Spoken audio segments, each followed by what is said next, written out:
Finding that open lane. Hi, welcome to another episode of MasterMindBites. My name is Fong. I'm an entrepreneur, business strategist, real estate investor, speaker, and also best-selling author. And every single day, I help others unlock potentials and guide them to succeed. Today on MasterMindBites, I get to feature another incredible individual. And the reason why I have this show is because over the last few years, I've been very, very fortunate to meet some incredible people, some masters of their skill sets, from CEOs to multimillionaires to athletes to celebrities, you name it. And it's been absolutely amazing because I get to sit there and listen to them speak, learn from them, apply some of their lessons learned, and just wanted to take this opportunity to share some of those lessons learned with you so we could apply those to our business lives and our personal lives. So for today's Mastermind Bites, I get to feature the incredible Mr. BARNEY WATERS.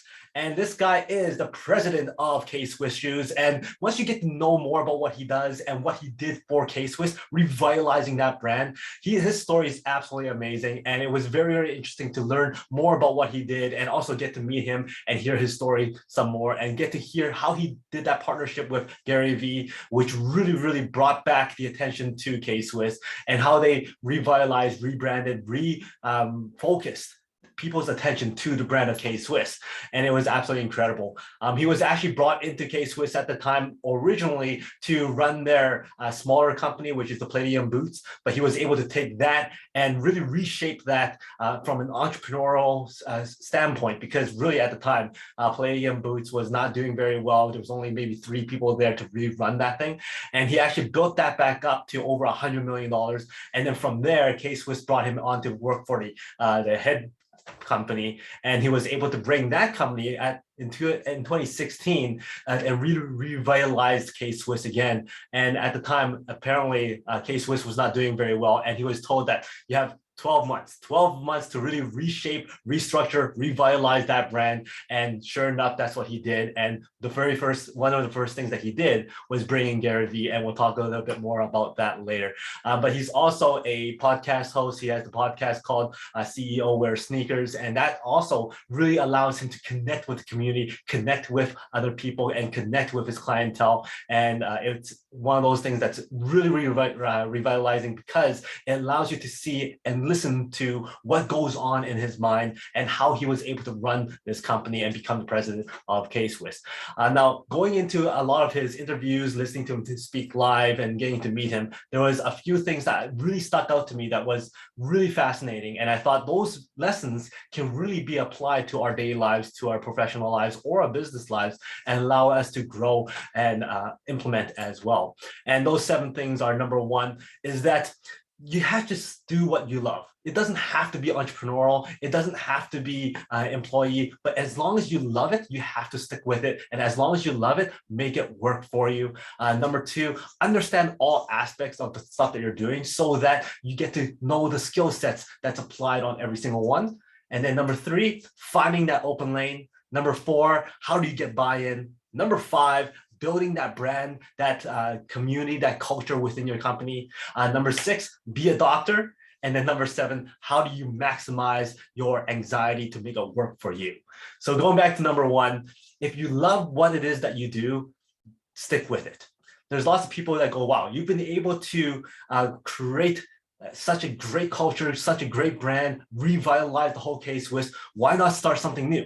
Well, he himself has been an entrepreneur for most of his career, and he once was thinking about going to entrepreneurship, but he goes, why do that? I'm the president of K-Swiss. I have all the resources with me. I'm happy. I'm enjoying life. I'm doing great things with this company. Why do I have to start something else on my own? So because he absolutely loves what he does and he's good at what he does, why change it? So he really, and the thing is, when you're an entrepreneur, you're still applying a lot of the entrepreneur mindset and that spirit into that job, into that career, for you to really, really be successful in it. And sure enough, that's what he's done in K-Swiss. So for lots of people out there who may or may not suit the whole entrepreneur spirit, maybe being an entrepreneur will work for you. As long as you really, really love that position, as long as you really love what you're doing, just stick with it and you'll find a way to make it work. Number 2, understanding all aspects. For him, he was one of those people who was really creative, also very, very curious, and wanted to learn all the aspects of a company, all the aspects of different departments. So for instance, if you were a home builder, you might want to learn more about the plumbing aspects, the electrical aspects, the foundation aspects, so that when it comes time for you to actually build your entire home yourself, you know every single detail that goes into it. You know all the little things, the planning, the thought process, what needs to be done, what shouldn't be done. And sure enough, same as with an entrepreneur, if you want to be an entrepreneur, before you jump into starting your whole new thing, maybe learn about all the other aspects before you jump into it. Maybe jump into another company, become an intrapreneur, learn about the financing, the accounting, the marketing, the cost benefit analysis, all that kind of stuff, so that you hone your skills there, take those skills and then start your own thing. And that's why it's very important to really be detail oriented and very curious about what's going on around you. It also helps you to make sure that when somebody else is working for you on certain aspects, that they're not cheating you, that they're not lying to you, because you know little details of those aspects, so that you know what goes into it and what does not go into it. And you protect yourself from those people who may or may not be truthful to you. And also you can recognize when people are doing a really, really good job for you in those aspects. So be curious and learn different departments, learn different areas of the industry, learn different parts of what you're doing, so that you can apply those skills when you're doing it all on your own, or be able to make sure that people doing it for you are doing a good job, or even giving them guidance. Number 3 is the finding that open lane. Now, when K-Swiss got him in as the president, he was tasked with 12 months to really revitalize it. So he sat there and goes, okay, who's my competition? You have Adidas, you have Nike, you have all these other competition out there. And for him, he says, well, I'm either number 1 or have to be something different. And in the sports realm, where Nike and Adidas is really, really the number 1, number 2 companies out there, he goes, like if all goes to plan, he might be number 10 when it comes to the sports side. So he has to find a way to go, wait a minute, how do I be the number 1 in this aspect? So if he goes out and competes with all the sports brands, then he may or may not be up there as number 1. So you have to find something different. He has to find that open lane.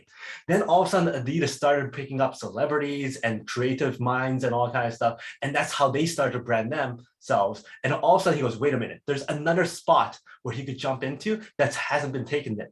And that is the entrepreneur side, which is why his podcast is called CEOs Wear Sneakers, because he went into the entrepreneur side to brand his K-Swiss with entrepreneurs. If you're an entrepreneur, then you want to wear these shoes. If you're wearing these shoes, you're an entrepreneur. And one of the first things that he did was bring in Gary Vee, which really spoke that entrepreneurial spirit. Now, the very interesting thing is that entrepreneurs is not just entrepreneurs. It's athletes could also be entrepreneurs. So if you're an athlete and you have Jordans and you have Nikes and you have Adidas's, you may actually want K-Swisses as well, because you on your own time, you might be running a business. So then it speaks to not just the athletes, but to everybody. So it's the same person, but different lanes, which is something he kind of grasped and really, really went forward with, and it worked very, very well.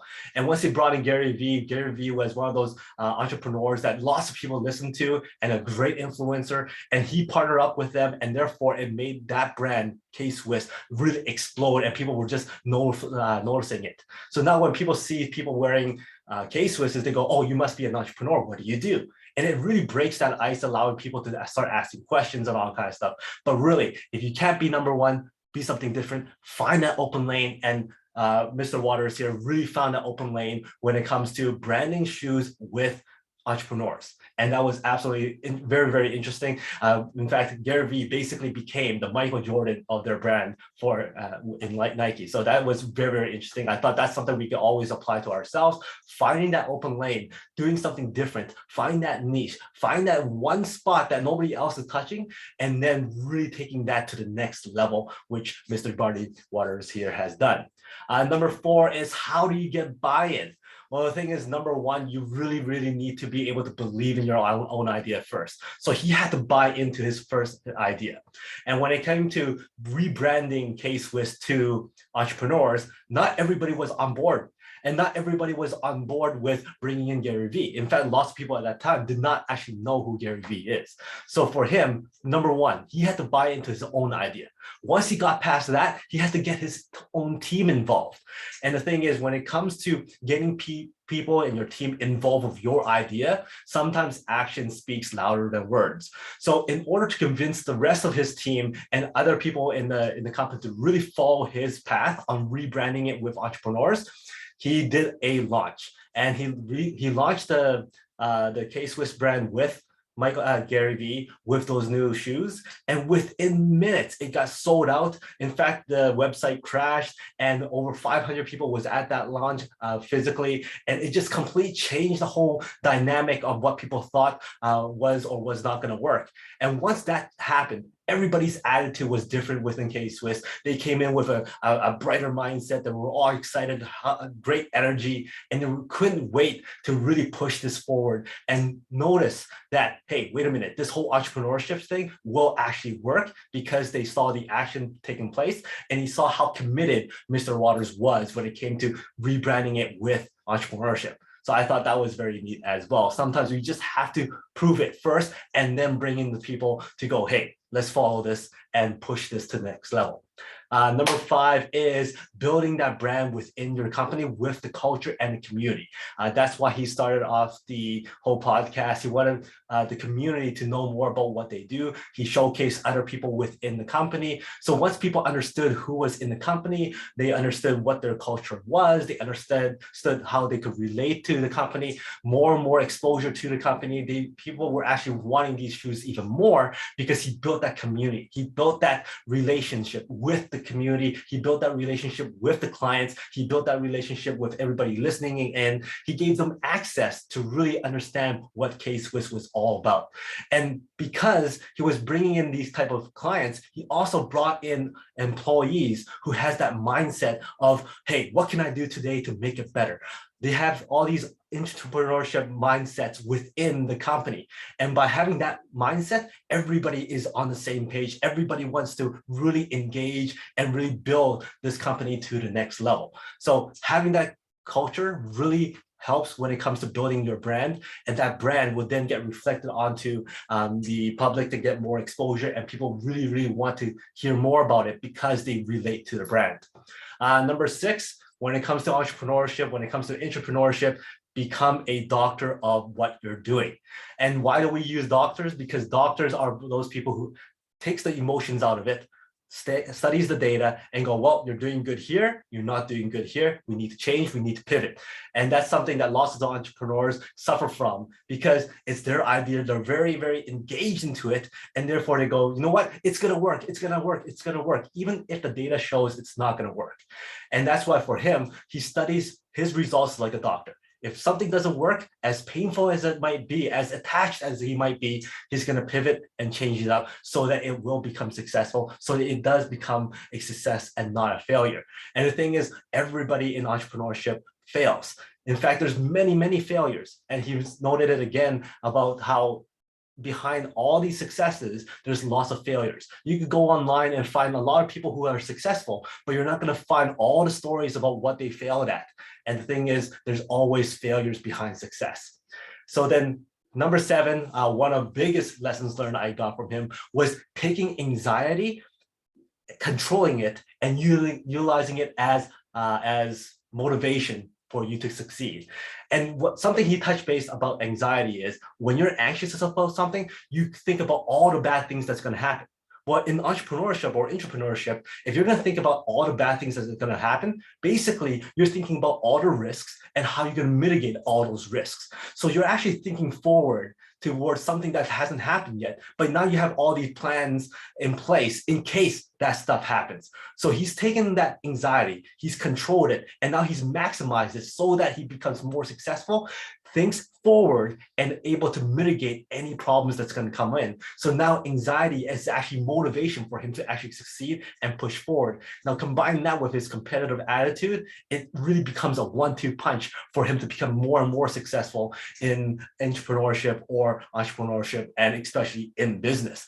The thing is, the future hasn't happened yet, so therefore the future is fake. you can control it. So therefore, when you're anxious, you're able to really think forward to mitigate what's going to happen and control what's going to happen in the future. I thought that was absolutely amazing. So going back, 7 things that I learned from Mr. Barney Waters is number 1, if you love it, make sure you stick with it and push forward and going to the next level. Number 2, understanding all the aspects that's going on in your industry, all the aspects that's going on in your company, so that you're able to mitigate or learn or even teach or even prevent yourself from getting tricked when it comes to those departments. Number 3, finding that open lane. If you're not number 1, be different. If you're not number 1, find that other lane and become number 1 in that. Number 4 is, how do you find that buy-in? By proving it, because action speaks louder than words. Number 5, building your company brand by community and accessibility and being relatable with your community and your clientele. Number 6, be the doctor when you're analyzing your results. And finally, number 7, controlled anxiousness. Once you have controlled anxiousness, you'll be able to think forward and be able to mitigate certain things that might or may not come in, and therefore you're mitigating risk. So those are the 7 things I got from Mr. Barney Waters. It's absolutely incredible to hear him speak. It's also absolutely incredible to hear his story about K-Swiss and so many great lessons learned. And he has a lot more lessons, and I highly recommend that you check out some of his interviews and also his podcast. Lots of great stuff there. But if you enjoyed this episode, please go back and watch some of my other episodes on Mastermind Bites. And of course, we have a lot of other shows, the Peak Potential Success Show, the Make More Mind Bites, and of course, the Unlocking the Mind Behind Make More Work Less. Once again, thank you very much for your time, for watching, your likes, your comments, and also thank you for subscribing. And if you haven't yet, please subscribe. I love seeing those comments as well. And until next time, today is the day to lock your peak potential. I'll see you later.